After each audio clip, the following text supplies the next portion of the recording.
Meine sehr verehrten Damen und Herren, gerne darf ich Sie wie immer sehr herzlich willkommen heißen, hier in der Churchill-Aula der Universität Zürich im Rahmen des Frühjahrssemesters des Schweizerischen Instituts für Auslandforschung.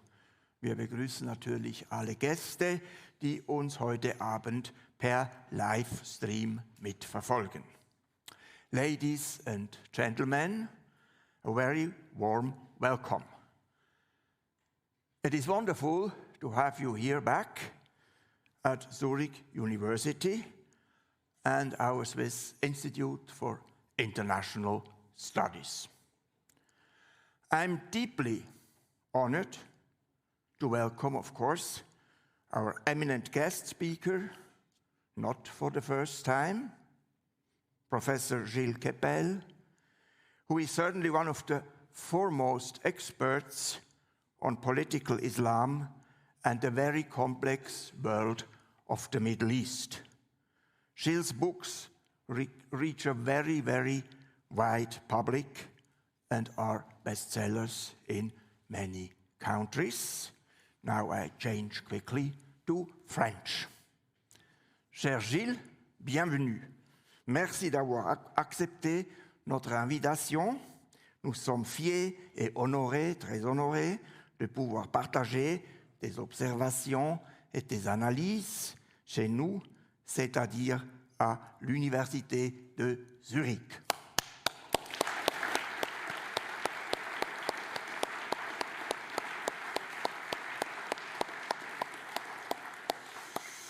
And now we go back to English.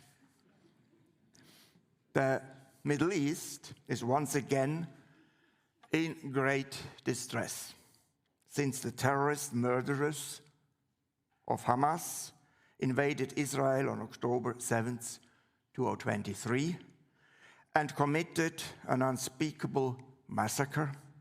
The region has been under enormous pressure. The main theater of operations is Gaza, where the war is claiming horrific victims among the civilian population. At the same time, there is, as we all know, instability in Syria as well as in Lebanon and Yemen. And Iran is playing its axis of evil with cunning and trickery. And for jihadists of various stripes, the goal of annihilating Israel remains the same. Under what conditions could the situation improve? What conditions would have to be met, for instance, for a two-state solution to succeed? What role do the Sunni states and their rulers play in the poker game for interests and zones of influence? Last but not least, hélas, what can we expect in the near future from an American president whose erratic statements, to put it mildly, have so far caused additional unrest? Questions, questions, questions. Few experts on the subject are as qualified to analyze the situation as Gilles Kepel. Kepel, professor of sociology, is one of the most knowledgeable experts on political Islam and radical Islamism. He has held numerous guest professorships and works at the Institut des études politiques in Paris, among other places. He also advises governments, the media, and think tanks, and us, of course, tonight, and has written a large amount of brilliant books. The last title has recently been published in an expanded edition, Le bouleversant du monde, édition actualisée, du 7 octobre au retour de Donald Trump. It is really worth reading it. Cher Gilles, encore merci. Please.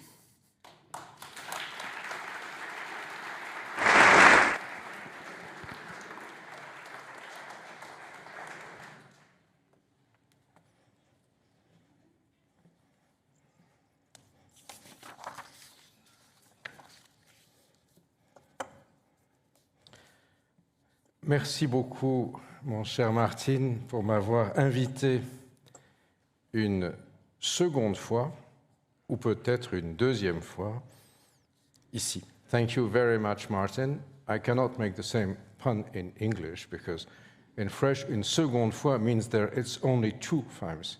Deuxième fois mean that maybe I'll be back in 15 years when I'm 85, and then a 4th time, and I will be 100 years old, and it will celebrate whatever if I'm still alive. I may not. Okay. So thank you. It's a great pleasure to be here. It's also always a great pleasure for me to be in Switzerland.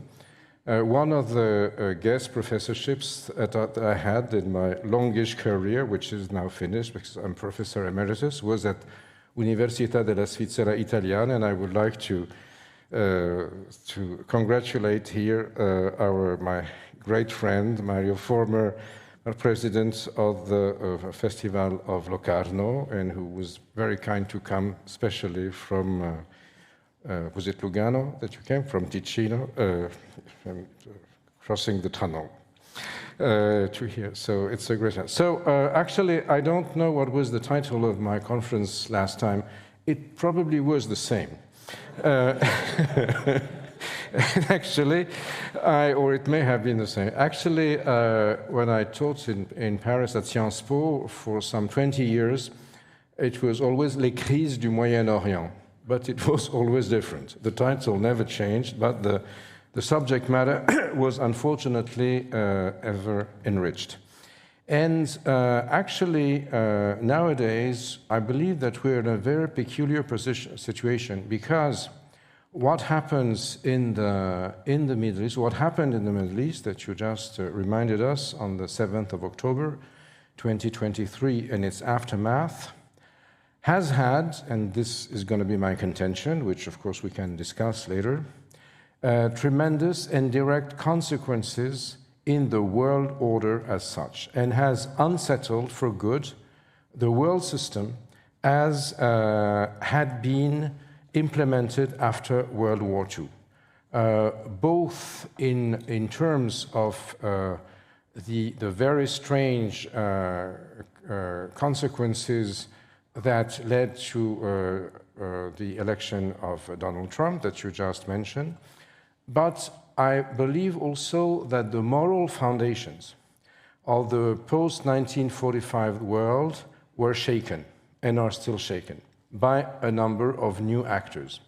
And to cut a long story short, we were used after 1945, after the fall of Nazism, to a world system that was based on the fact that we would never again see the Holocaust or the Shoah or the genocide. We'll go back on those terms a little later. And that even though the world was divided into the free world, or the West on the one hand, and the communist world, or the East on the other side, nevertheless, none of those denied the fact that the Holocaust had taken place. And they would say, the communists would say that it was all the fault of the capitalism and vice versa, but no one denied it. It was more in terms of competition, in acknowledging what happened and implementing something which would make it sure that it would never happen back. Now, after October 7th, something very different has happened. On the one hand, October 7th was to a large extent a sort of the first real-time pogrom against Jews that happened in the very state that had been created to be a shelter for the survivors of the Holocaust. And on the other hand, after Netanyahu retaliated on Gaza. And after a number of people in what was calling itself at this time the emerging Global South accused Netanyahu of performing a genocide against Palestinians, or a Holocaust, if you want, then to a large extent, the world system changed. And on the one hand, you had people who said, well, you know, we're not sure that's what they call a Holocaust happened. I mean, this had already been prepared by the negationist thinkers or ideologues. But then you say, well, it was so long ago, and we are not really sure. But actually, the real Holocaust, the real genocide in the world history, in modern world history, is not at all what happened, or what is supposed to have happened in Germany with the extermination of European Jewry, but it was colonialism. And colonialism, the slave trade, among other things, the exploitation of the South by the North, or the global South by the North, is the absolute evil. It is not the extermination of the Jews by the Nazis, as was considered in the past. And also, based on that, the division of the world between East and West, which had been to some extent challenged in 1989 when after the Berlin Wall fell, but which allowed NATO to keep on. And NATO was not anymore the sort of the opposite of the Warsaw Pact, but it was a sort of alliance that was trying to project its system of security worldwide. And hence, it remained. It was existent. There was still an alliance on both sides of the Atlantic. Nowadays, we see that this East-West divide has shifted, as if, you know, we had done that with the compass, or the bussola, and the former West is now labeled the North, the former East has melted into the South, and there is now a global South, global meaning that it has a global vision, it's not peculiar, it carries the values of the civilizations of today and tomorrow, is standing against the evil North. And this so-called South-North divide, based on the fact that the North is the culprit for the genocide of the modern days, of the modern times, i.e.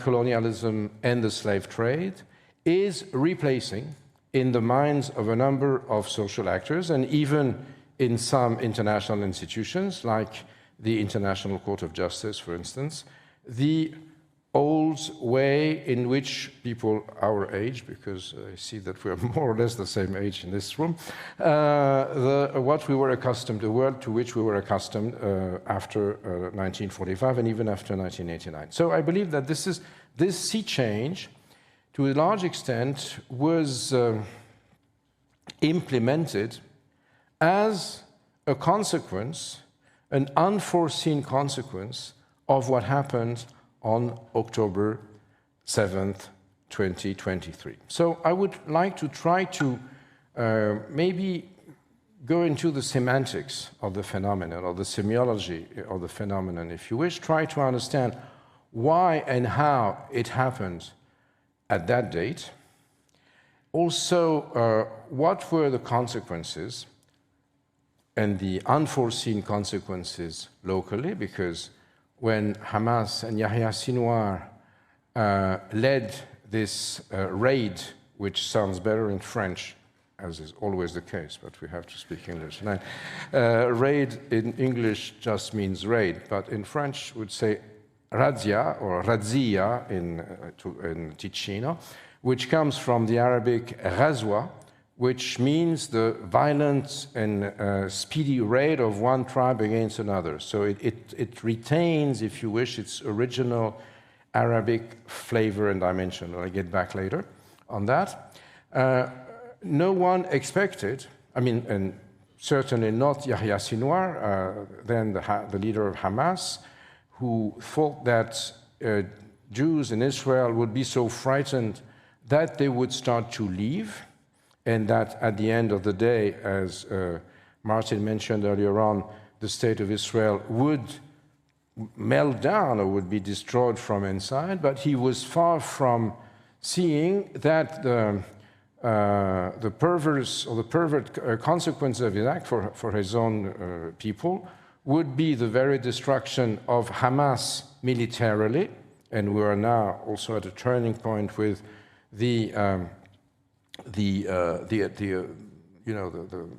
reservists are being drafted nowadays in Israel, and there is a very significant offensive against the Gaza Strip in the making. As of now, we don't know what will happen, but this is what is taking place. And he would even less have imagined that Hezbollah, his main ally, the Shia military group of Lebanon that was created, funded, trained, and equipped and with very significant weaponry that was able to destroy Israel by the Islamic Republic of Iran, would be destroyed militarily. He was far from expecting also that Syria, which was the key ally, the key proxy state of Iran in the Middle East, would be, at least the Assad regime would be destroyed with strange consequences. And as I'm speaking, maybe because I took shelter in Switzerland, the Syrian president is now hosted by President Macron as we're speaking in Paris. Ahmed Ashara, formerly known as Abu Muhammad al-Julani, one of the most important jihadists in the last decade. And finally, that the Iranian Republic, the Islamic Republic, would be in a state of weakness, chaos, and turmoil, and would be in the course of negotiations with the chief negotiator worldwide, who's competent both for Ukraine, for Hamas, and for Iran, the Manhattan developer Steve Witkoff, which, of course, may be the strangest turmoil in the system. I don't know whether you saw John Bolton's paper. Bolton is not really an extremist leftist, as you know, and there was a piece in Le Monde, so probably translated into Swiss papers, who sort of is bewildered at the fact that Steve Witkoff is now the guy who seems to negotiate everything worldwide, the same way as a developer functions in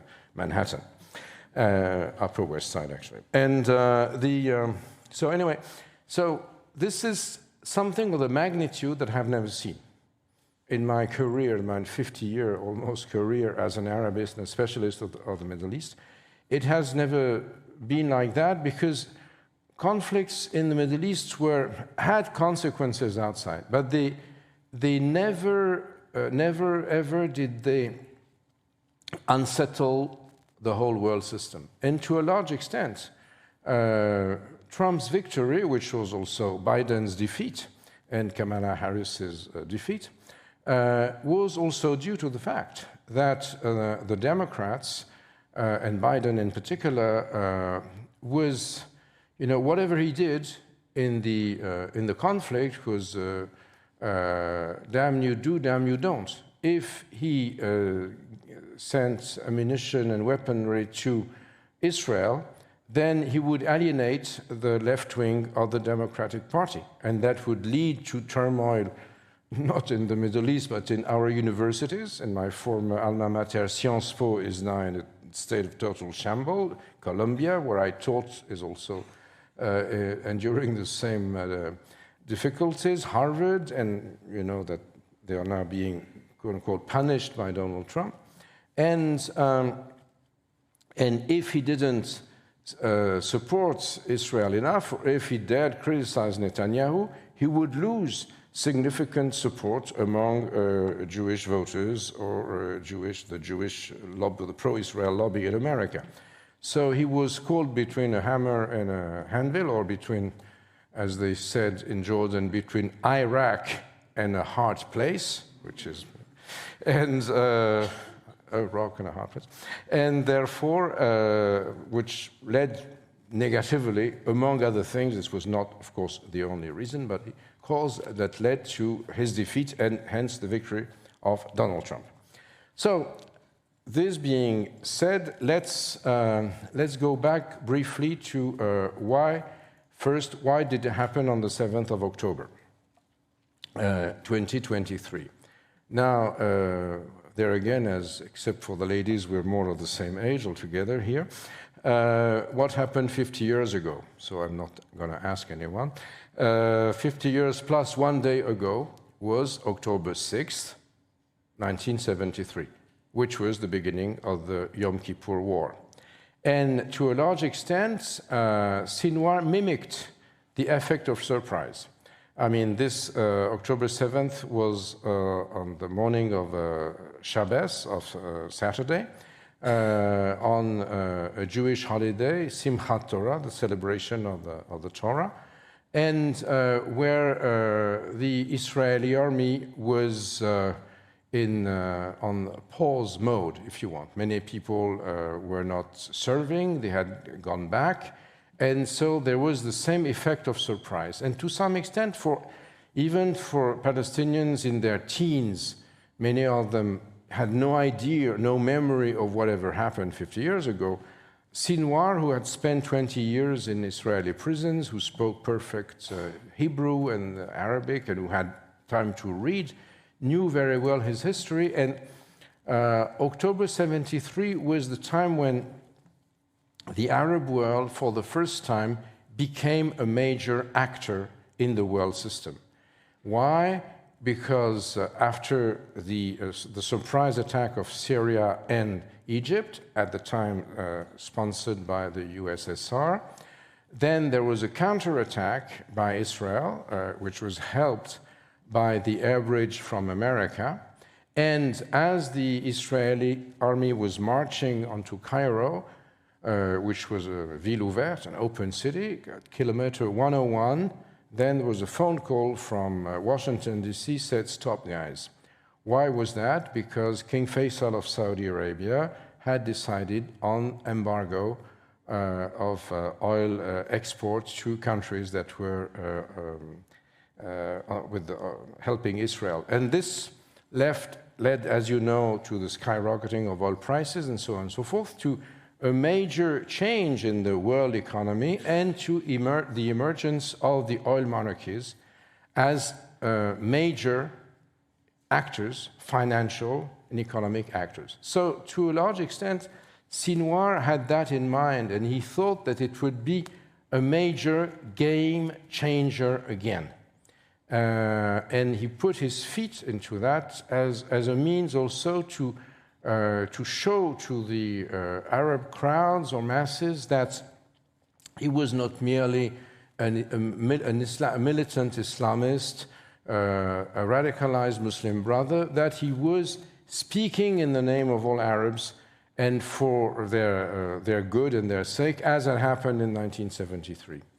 And also, it was a means for him, in the political language of the Arab world, to show that he was bringing back the Palestinian question center stage. Donald Trump, number 45, during his first presidency, at the time no one imagined that Donald Trump would be re-elected, among other reasons, thanks to or due to or because of, as you like, as you wish, October 7th, had created what he called the Abraham Agreements or Accords, which he said he would have rather called the Donald Agreement, but it was Abraham, and which was looking for a system of peace and prosperity in the Middle East, i.e. mutual recognition between Israel and a number of Arab states. Two of them had already diplomatic relations with Israel, but the interaction was minimal financially and economically, Egypt and Jordan. Then the big opening was the sort of complementarity between Israel and the United Arab Emirates, I mean the startup nation, versus the LB, champion of the region, which led to joint ventures at the level of the two states. Bahrain was on board. Bahrain is not very important as a state, but it meant that Saudi Arabia said no problem. It was a nihil obstat from the Saudis, which meant that the Saudis would join one day, provided some conditions were met.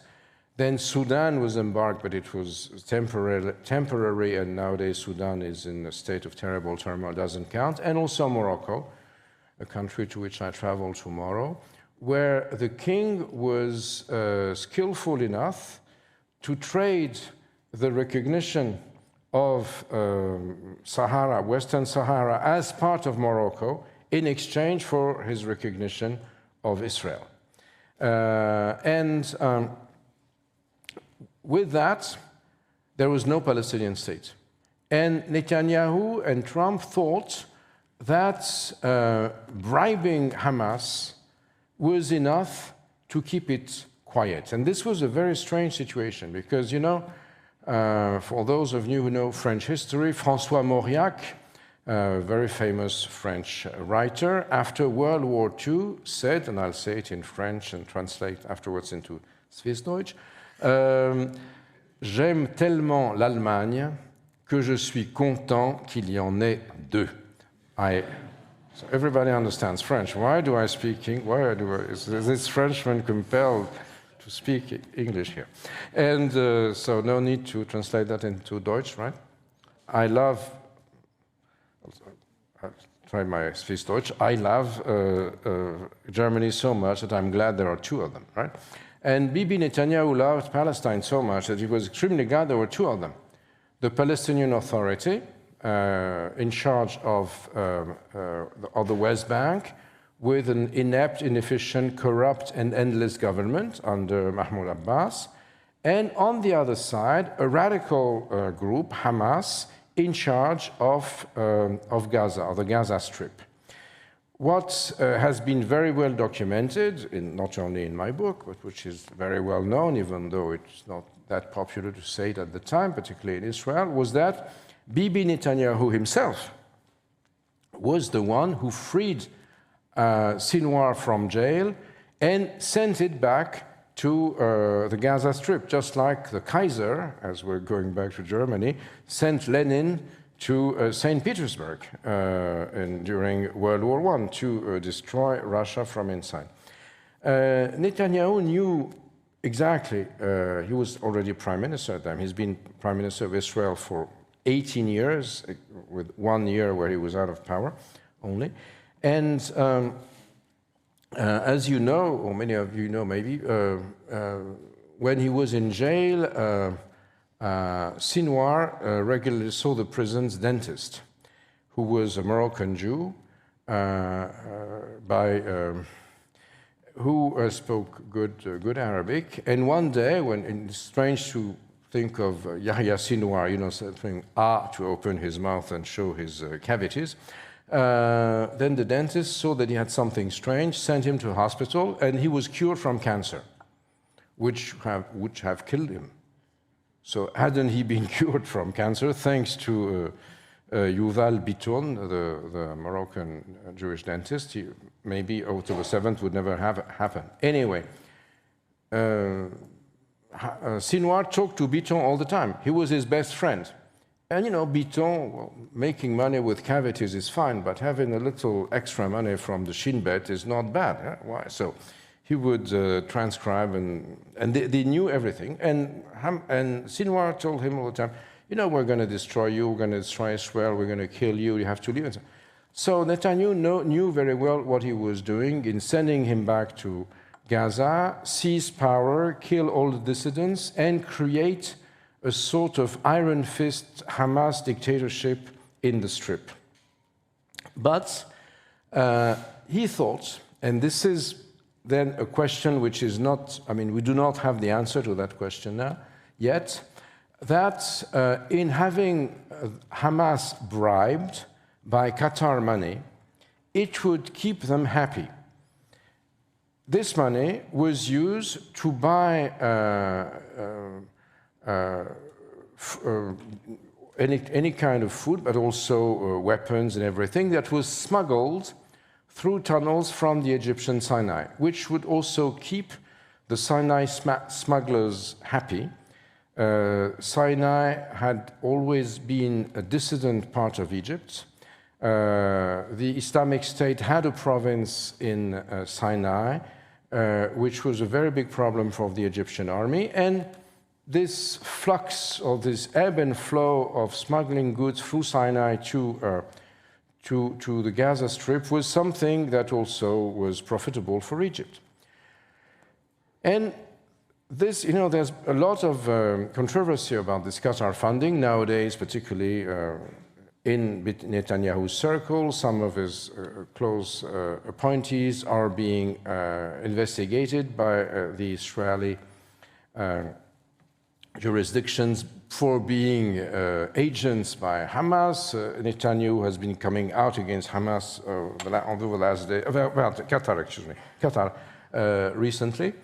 And, but actually, the Qatar funding that was supposed to help, humanitarian help to the Gaza population, was delivered to Hamas. And Hamas took overheads, as we would all have done in this situation. And hence, the issue was that, you know, Netanyahu was convinced that Hamas would never attack because that, you know, they were happy with the money they were having.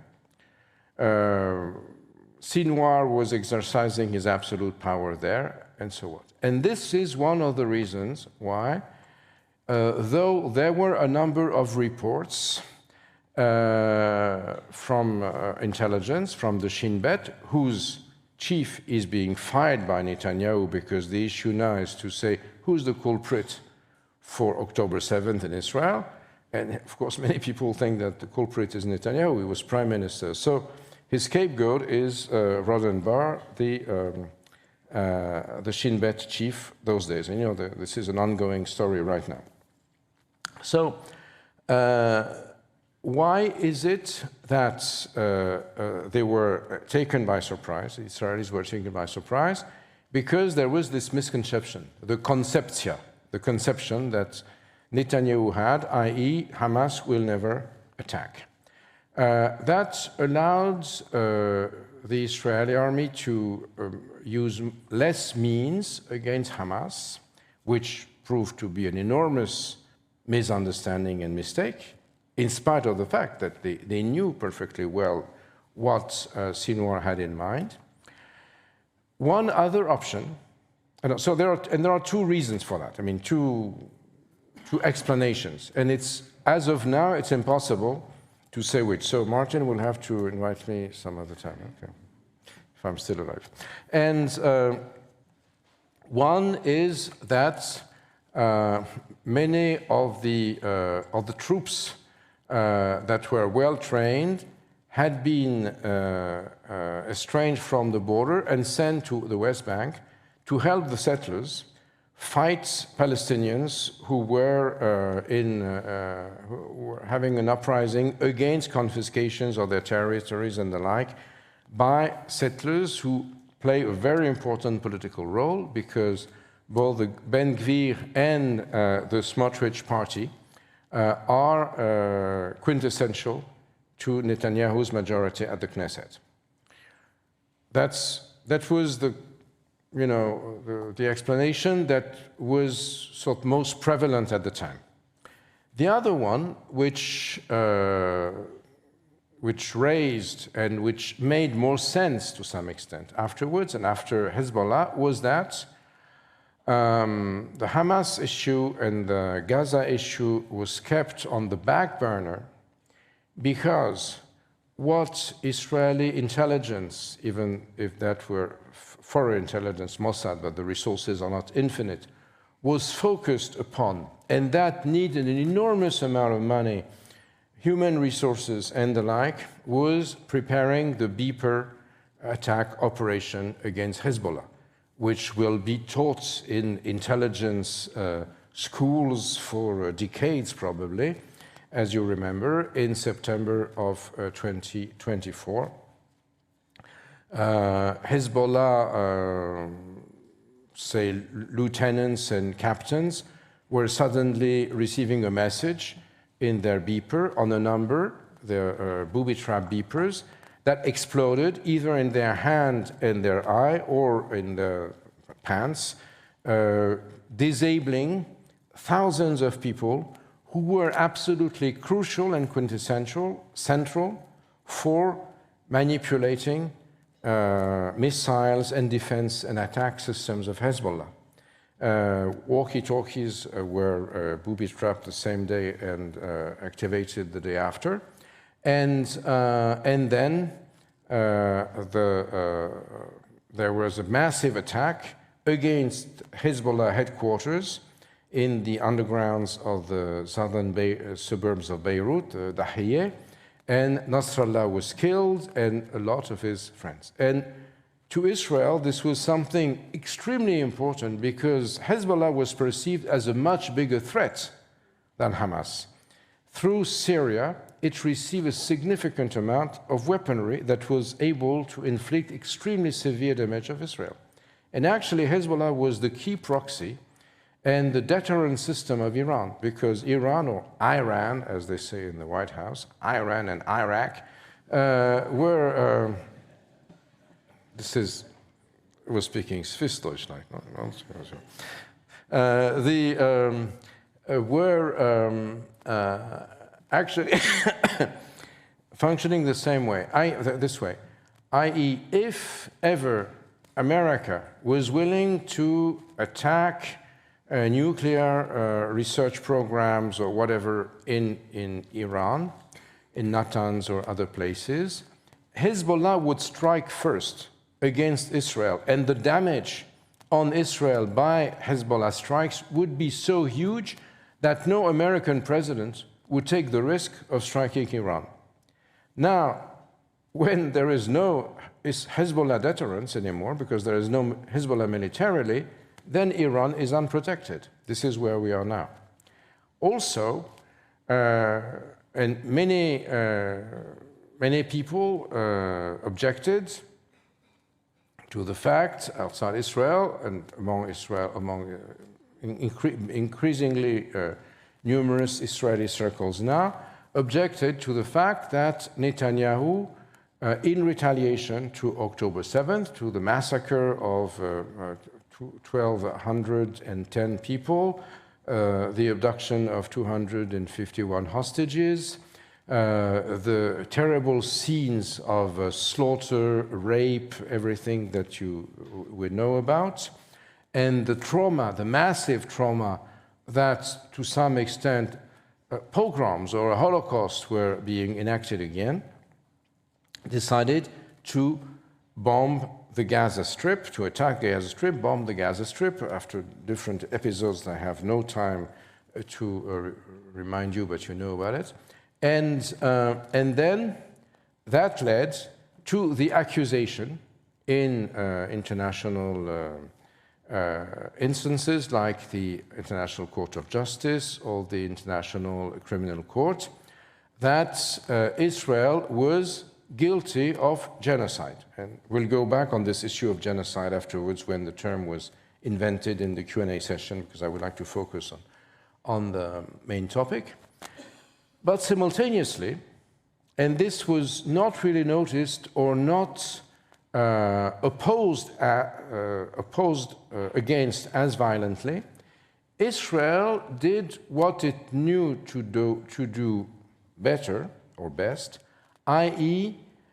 Targeted attacks against Syria and Lebanon, above all Syria, because the Assad regime had come out of a decade of civil war extremely weakened. The Syrian army was clochardisé, as we say in French, in ragtags, or what? How do you say that? And it was controlled by Iranian generals from the Revolutionary Guards of Iran, the Pasdaran. The junior officers were all Hezbollah people, the lieutenants and the captains, if you want, and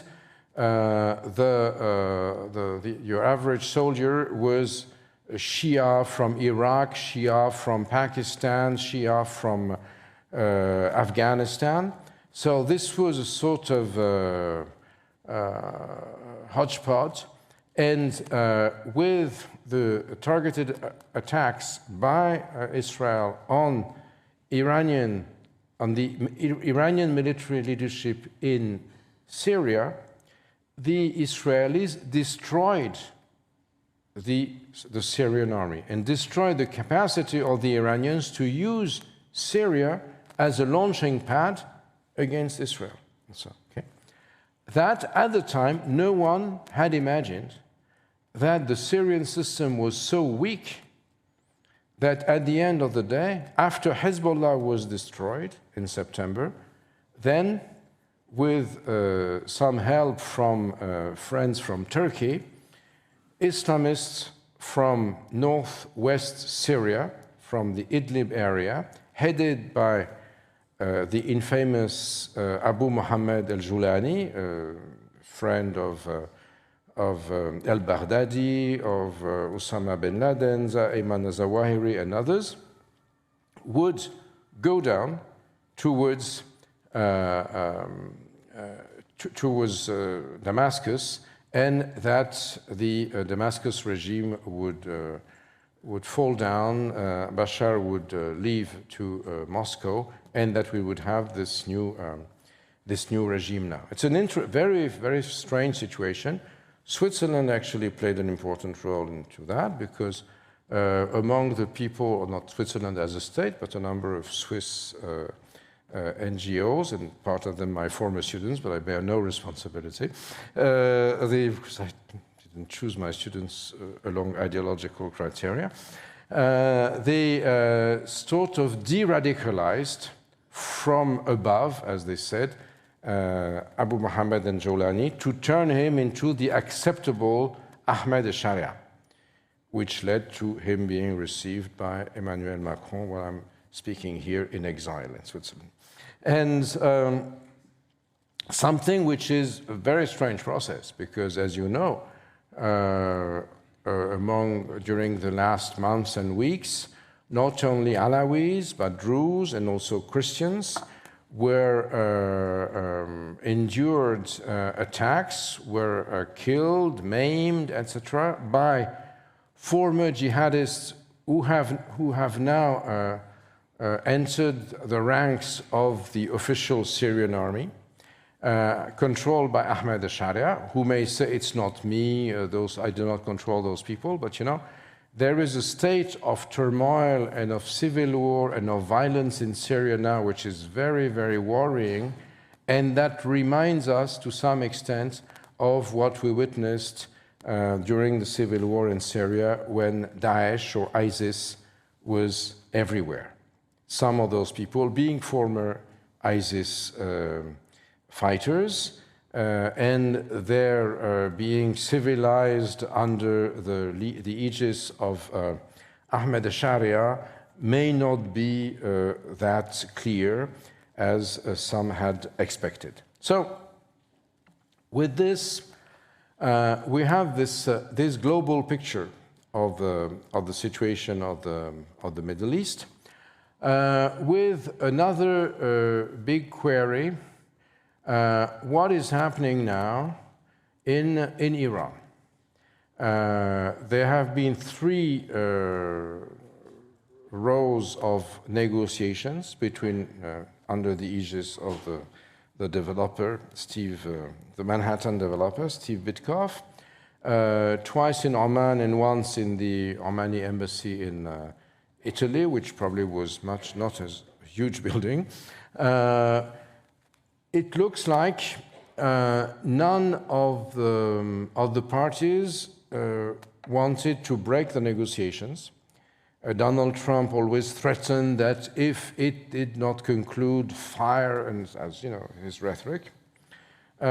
Actually, the fire that we saw happening was the first ever missile that managed to reach Tel Aviv Ben Gurion Airport a couple of days ago, sent by the Houthis, something which had never happened before, and which is a testimony that, you know, more or less like in World War I, when the arrow was stronger than the Scud. You know, people went to the war and on their horses, and there were machine guns like meat. Nowadays, defense seems unable to protect even strong states against the attacks of rather unsophisticated weapons. Drones are everywhere, not only delivering drugs and weapons in jails from the skies, and you know, you can, in Yemen, for instance, against the Houthis, in order to destroy drones that are worth $10,000, you have to use a Patriot missile, which is worth $1 million. So this is something which has taken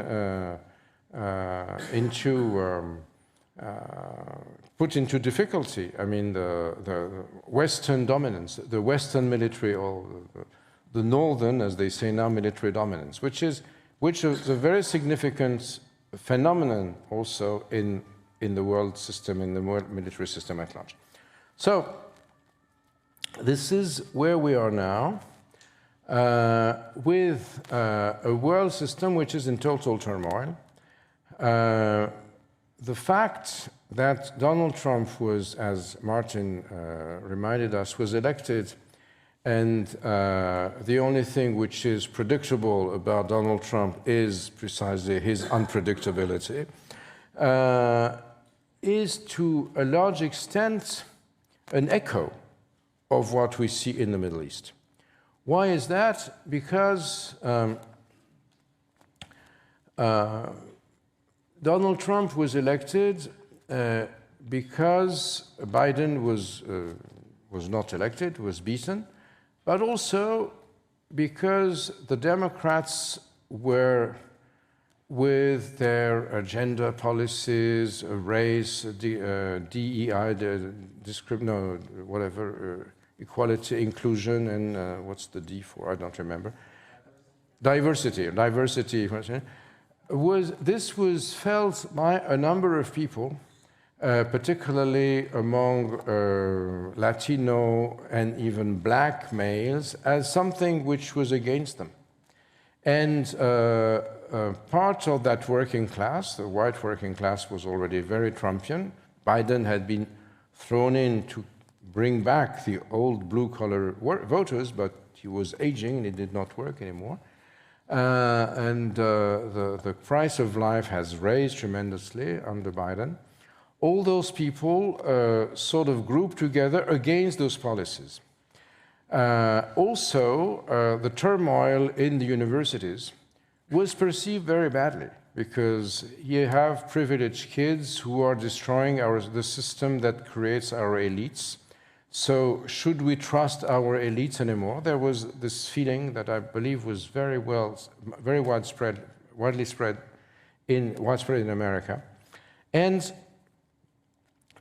that led to the election of a president that would, after all, function on the same model as radicals in the Middle East.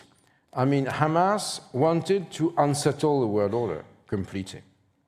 And to some extent, this world order is in shambles, and therefore you have a Donald Trump who says, okay, let's go on unsettling the world order, let's not play by the book or by the rules, but for our own sake.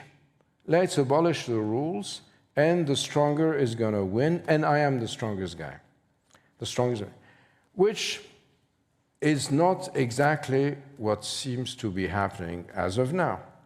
And the common goals of his decision-making and other things that many of you know certainly far better than I do, and we'll discuss that in the Q&A session, which will start immediately. I'm looking at you, looking at me, and I think I've been too long.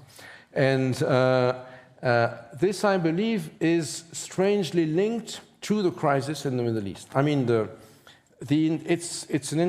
and I guess for you, Martin, also, you know, I'm not sure that during your tenure at the head of the Institute, you have seen such a system of crisis, you know, from the nucleus that started on October 7th to what we have now.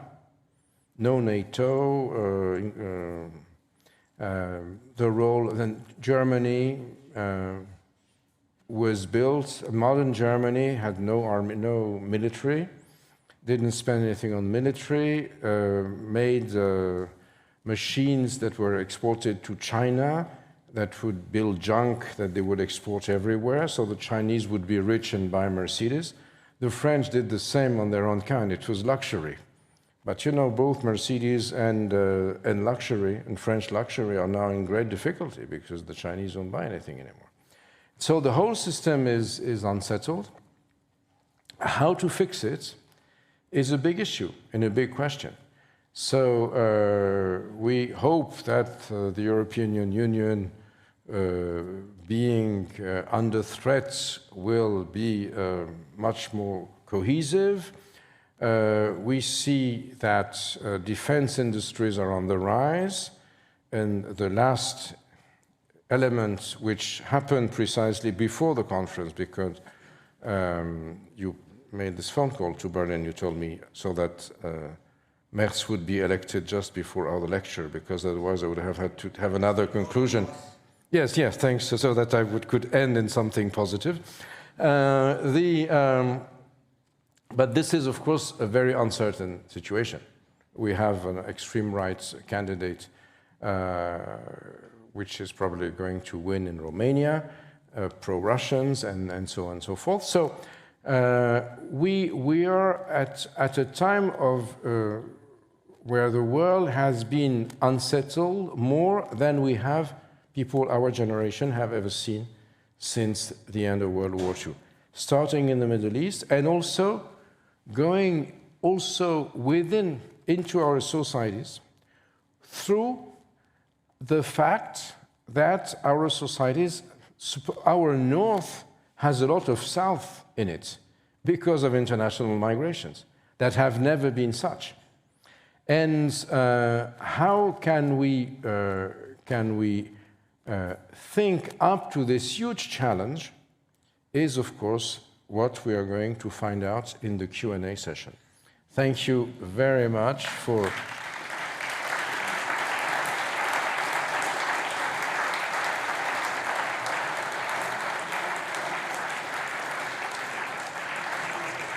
And if you're allowed me to say so, pardon my French. Thank you very much, Gilles, for this masterful analysis and overview of what's currently happening in the world right now. It's true, we never have experienced such a situation since 1945, and we still are working on accommodating our brains to what goes on and how we should act, or at least, if we are not actors, how we should react. How to fix it, of course, is the question not only of today, but for the next 50 years, I would say. Well, we still have plenty of opportunities to come together and hear your lectures. But I would like to start, and this is, of course, a topic which is very important, has absolutely dramatic impact in Gaza. Mm-hmm. You gave an interview at NZZ am Sonntag, and you said, I think with Netanyahu, there won't be any productive solution for what's going on now, and also what he has in mind with the project of whatever, putting Gaza under more pressure and defeat Hamas. So what's your opinion on that? Well, you know, I'm from the French Riviera. On my mother's side. I'm Czech from the other side. But you know, the fact that would be a Riviera in Gaza seems strange to me, of course. And it seems strange to everyone. If we listen to what Ben Gvir and Smotrich have said lately, I mean, they just want all the Palestinians out of Gaza. How can that happen in terms of casualties? And where would they go?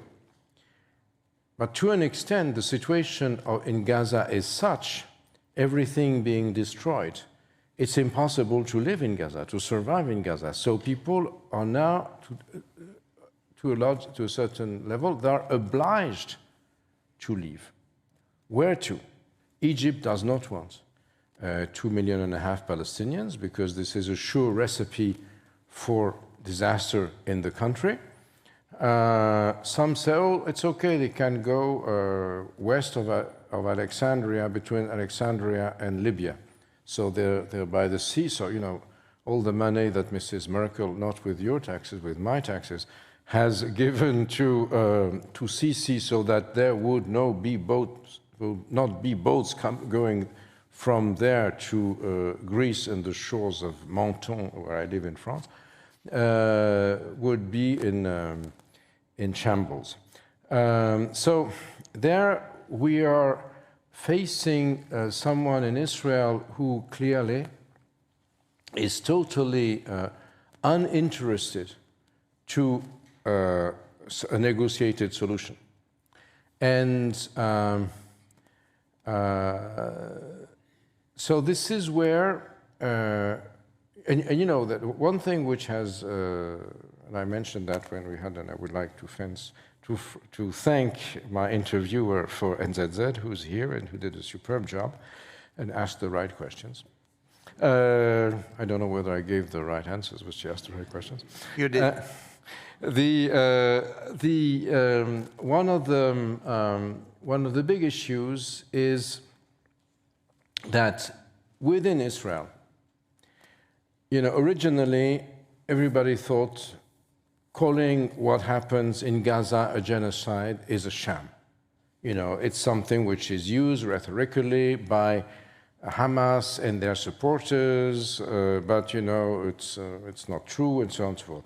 Nowadays, there is a growing amount of Israelis who say that Netanyahu, who are of course opponents of Netanyahu, who say that Netanyahu is pursuing a genocidal policy in Gaza in order to save his political skin.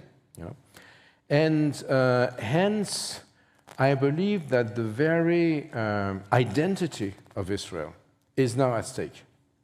You know, when I made this comparison at the beginning of my speech between 1973 and today, but it was a different Israel.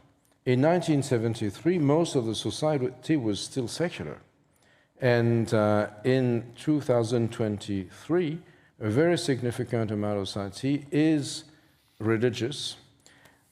On the one hand, you have 60,000 kids who are not drafted because they're ultra-religious. When Ben Gurion made that exception, there were 400, which, you know, when reservists are being called, which is very strange. Absolutely. And on the other hand, the religious Zionists, the Ben Gvir and Smotrich people, the ones who are the inheritors of the Rav Kook and the religious party, Zionist religious party, they do exactly the opposite. I mean, they go to the elite units, the Golani Brigade and the like, they are probably the cause for a number of incidents with humanitarian groups, which were not something that the military establishment decided to do. And therefore, I believe that Israel has a sort of an enormous rift within itself between those who back Netanyahu and those who do not want him there at all. And to what extent does Trump back Netanyahu? This is a big question. When Witkoff came first to the Middle East, Trump had said, I want hostages out before January 20th. Okay. So Witkoff was sent to see him, and at the time we were very impressed. Witkoff, who is himself Jewish, told him, I want to see you tomorrow on Shabbos morning. And he said, no, I said, yeah.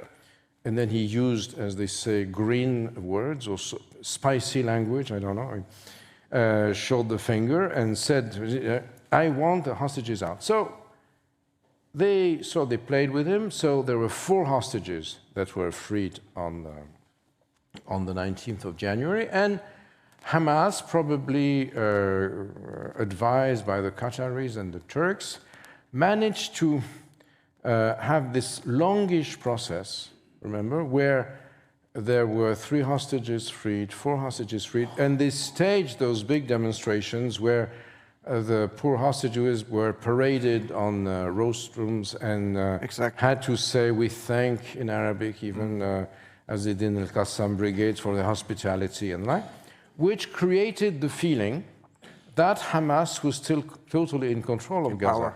Absolutely, because the Saudis and the others said, okay, we are ready to recognize the state of Israel on the condition that there is a 2-state solution, that there is a Palestinian state. And this Palestinian state cannot be Hamas. So some people thought, okay, it was horrible, but at least Hamas will have disappeared. They have lost much of their fighting capacity, but nevertheless, they showed, or they demonstrated, or they made believe that they still controlled the civil population. There were some movements against Hamas, but it did not last long. So then we are blocked there. The other issue is those negotiations with Iran. And if Iran gets into a sort of huge, because this is not impossible, but the Abraham agreements, which of course have as the XXL Abraham agreements, have Saudi Arabia as their major target.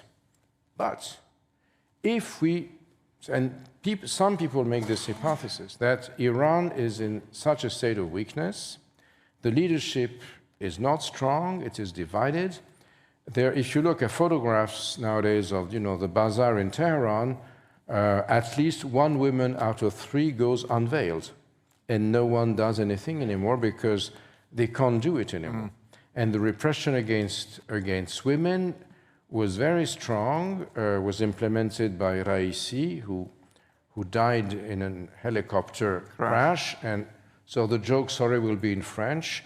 And when people ask me what happened, I said, je ne sais pas, mais en tout cas, le temps était maussade. See, some laughed. So Mossad, of course, means Mossad, but in French means it's not fair weather.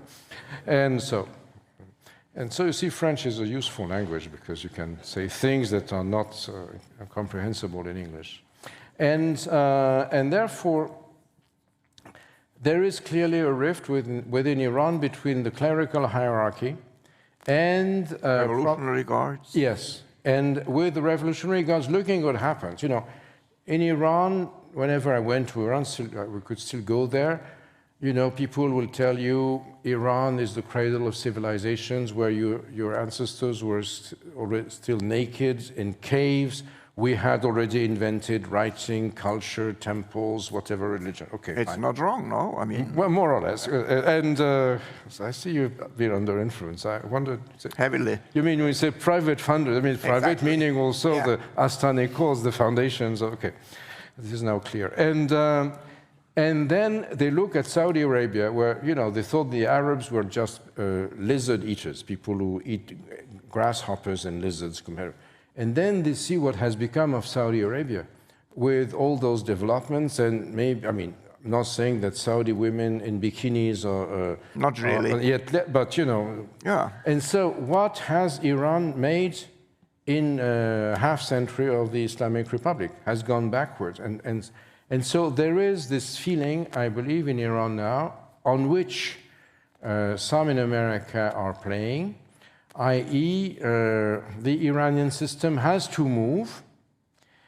There is a strong resistance within Iran, because even people who hate mullahs fear that if the system crumbles, then the whole Iranian state crumbles. And then you have the Baluch, the Kurds, whoever, the Arabs from Khuzestan and the Pakistanis who will come eat a piece of this magnificent country, the barbarians. And therefore, there is a feeling in Iran, even among the secularists, that you have to find a solution that allows for the country to remain functional, which is complicated in general and in the Middle East. Think of Russia. When Russia opened, one of the reasons, some say, I'm not a specialist of Russia, for Putinism is a reaction against the fact that under Yeltsin... Of course, he wanted to keep it together. Yeah, and also Yeltsin, gave it all to some people in the West who, made their own profit there and destroyed the country. We call them cronies. Absolutely. So we don't use that word. Oh. And therefore, this is one of the big issues. What is going... If Iran moves into that direction, then you can have a sort of zone of co-prosperity in the Middle East, but then you have to have a partner. And clearly, no one in the region wants Netanyahu as a partner. It's impossible politically. I mean, it would be suicidal for Mohammed bin Laden. Mohammed bin Salman, name, sorry, yeah. bin Salman, Mohammed bin Salman, whom I know well, for Mohammed to accept that. So here we are. Here we are, okay. Ladies and gentlemen, you have the opportunity to ask your questions, short questions, and also probably... Short answers, and that's going to be the hot part. Okay, who wants to start? Here, please. Thanks, that was really interesting. I guess I have a question. If you exchange Netanyahu, you still have the Gaza Strip that was bombed and eradicated basically by Israel. Does anything change? I mean, how can you make a lasting peace with somebody who you just have destroyed or potentially committed a genocide?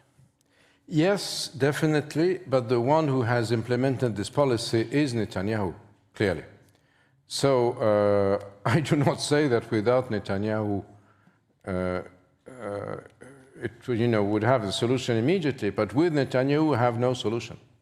This is where we are now. And the actors there are, among other things, the United States. And Trump has to go somewhere. I mean, his 24-hour peace process in Ukraine was not really implemented, right? Yeah. Except that Russia has everything. So I guess he has to move in this direction. But that, and you're very right in asking that, doesn't say anything about the 2.5 million Palestinians in Gaza who have nowhere to go, are destitute, sick, and now we're seeing photographs of kids who have nothing to eat. So this is an enormous issue, and the EU is trying to put pressure on Netanyahu, but Netanyahu will only listen to Trump, which is the big question mark Right. for the time being. Other questions, please? Yes?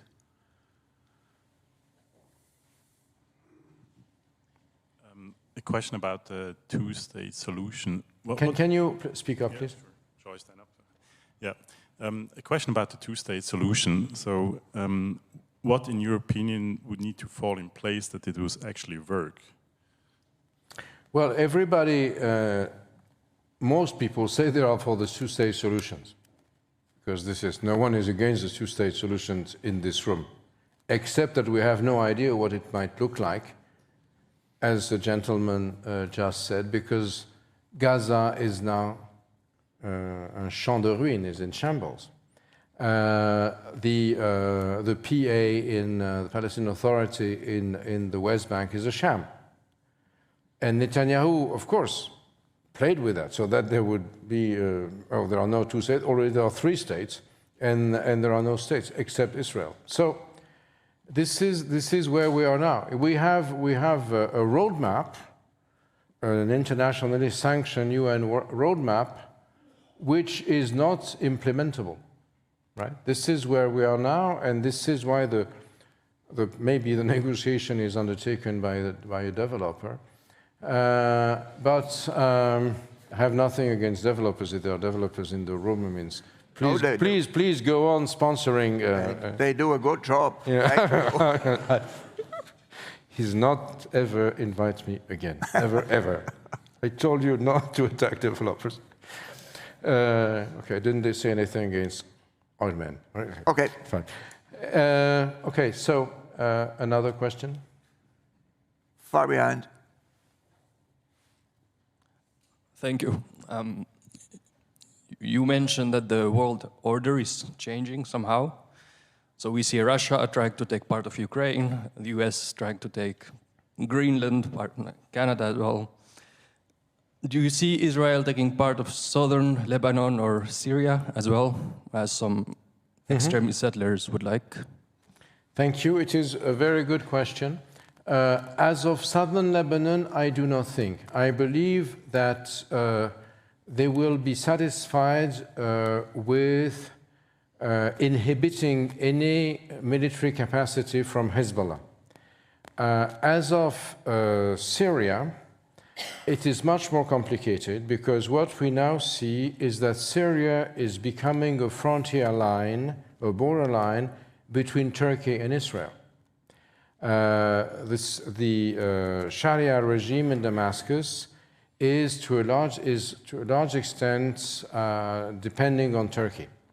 Turkish intelligence organized and implemented the triumphal march to Damascus, and Ibrahim Kalin, who told me, you know, Professor, when I met him, I read all of your books, so I'm not responsible for all my students and my readers, right? Who's the head of Turkish intelligence, the week after Damascus fell, came and prayed in the Umayyad Mosque in Damascus. Okay, so meaning I did the job. Except that, you know, for Arab nationalists, Damascus, which was the beating heart of Arab nationalism against the Ottomans, the fact that the chief of Turkish intelligence comes and say, hey, I'm here, of course, is not entirely satisfactory. Plus, the Israelis perceive the regime as a Turkish stooge, and this is why they are bombing the south. They are helping the Syrian Druze, because, as you know, Ahmed Sharia, whose nom de guerre was Abu Hamed el-Julani. Julan in Syrian Arabic is Golan Heights. His family was a Sunni family from Golan. They were all expelled. Only the Druze or the Sunnis remained. The Druze are Israeli citizens. They are the only non-Jews who are drafted, and they are very loyal to the system. The Israelis are bombing the Sunnis who attack the Syrian Druze. So here we have a situation where it may well be that the Israelis, who have already eaten, in the book there are maps, very precise maps by Fabrice Balanche, which were updated in January, that show that the Israelis have taken crunch by crunch, You know Mount Hermon, which is right over Damascus, the DMZ, the demilitarized zone between Israel and Syria and the like. And it is not impossible that they create a sort of Israeli protectorate for the Druze in southern Syria. I believe that this is in the minds of the military in Israel, whereas occupation of Lebanon seems to be more complicated. So, as you said, this is clearly another development which is in the making. Maybe a last question. Okay, 2 questions. One was here, yes, and then the lady here. Thank you. I want to come back to maybe a point that you mentioned concerning the beepers attacks. Between the attacks on the beepers. Yes. That happened. Yeah. I mean the vocabulary used. I find it was very complacent. Let's say towards that. Everyone can have its opinion, but my question is. Given the fact that this attack was qualified by many observers as potentially a state terrorist attack made by the state of Israel because it disabled and killed many civilians surrounding the person attacked, when will we start maybe using a coherent language that applies to both sides? When civilians are attacked, we can talk of terrorism, and not just when it's, let's say, the Arabs that do it.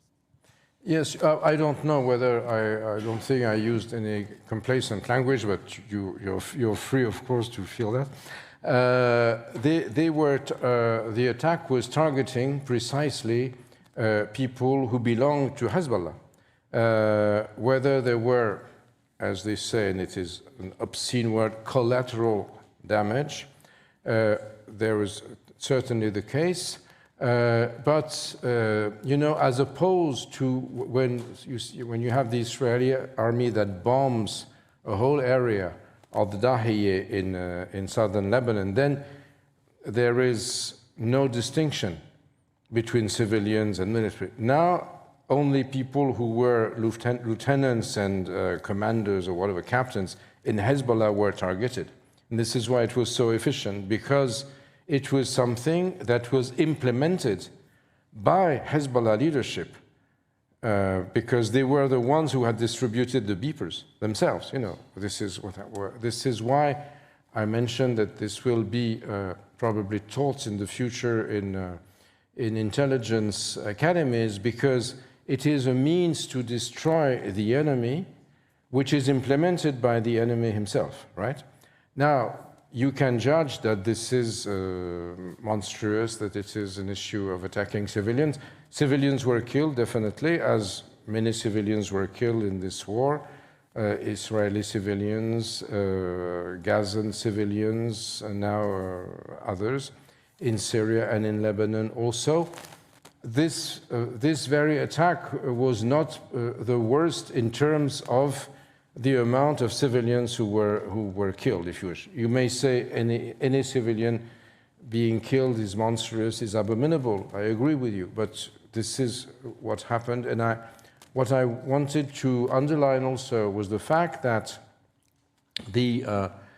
this was probably something which changed completely the fate of the war, because after the beepers attacked, Hezbollah was unable to implement its attacks against Israel and was destroyed as the chief Iranian proxy and the chief means of deterrence against Israel. This is mainly what I said. I'm sorry if I offended you, but I didn't mean it. I mean, I was trying to describe plain facts. Last but not least, please, your question.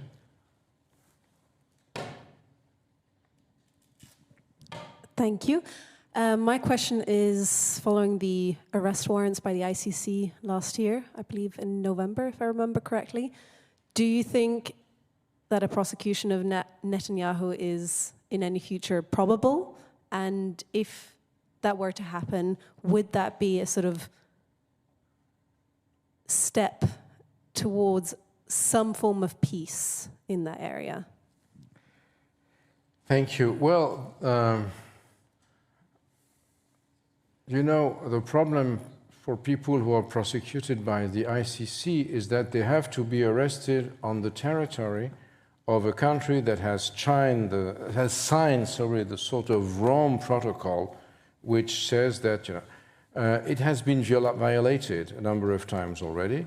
For instance, South Africa, which is championing the anti-Israeli cause, had failed to arrest Omar al-Bashir, the Sudanese dictator who was taking part into a Pan-African conference in South Africa and had been flown back to the Sudan at the time. At the last BRICS conference summit in Johannesburg, Putin did not go because Putin also is wanted by the ICC. This is something we always forget, and many people forget, for Ukraine, for a specific issue in Ukraine. I mean, taking Ukrainian children to Russian families and stripping them of their national Ukrainian identity. A number of, well, you can go to America, which has not signed the Rome Protocol.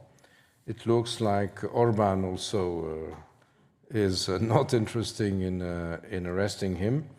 And even, you know, I'm not entirely sure, but from what I know from the French debate, some government sources that if he were invited by the French government, then he could not be arrested, which of course restricts the capacity of the ICC to function as was